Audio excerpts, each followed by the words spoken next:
সুপ্রিয় গাইস, আজকে আমরা চলে আসলাম নাটোর শহরে কুষ্টিয়া জেলায় থেকে। চলতি পথে শহরের কিছু দৃশ্য আজকে আপনাদের মাঝে তুলে ধরব।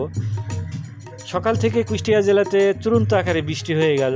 আবহাওয়াটি নাটোর শহরে এসে দেখছি বৃষ্টি নেই, আসলে অসাধারণ। আজকে শহরের দৃশ্যটি তুলে ধরলাম। নাটোর শহরে 2টার পরে ছিটিফোঁটা বৃষ্টি পড়লো। সেই তুলনা অনুযায়ী নাটোর শহরে বৃষ্টি নেই বলতেই চলে, চূড়ান্ত আকারে রোদ। এটা মাদ্রাসা মোড়, নাটোর শহর বগুড়ার দিকে চলে গেল।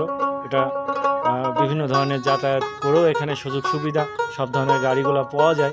নাটোর শহরের মাদ্রাসার মোড়, টার্নিং মোড়, এখান থেকেই আমি আপনাদের কিছু দৃশ্য তুলে ধরলাম। অবশ্যই মাঝে সাঝে আমি আপনাদের মাঝে কিছু দৃশ্য তুলে ধরি। ভালো লাগলে অবশ্যই একটি লাইক দিয়ে উৎসাহ করবেন। সবাই ভালো থাকবেন, সুস্থ থাকবেন, এটাই আশা কামনা। আসসালামু আলাইকুম, আল্লাহ হাফেজ।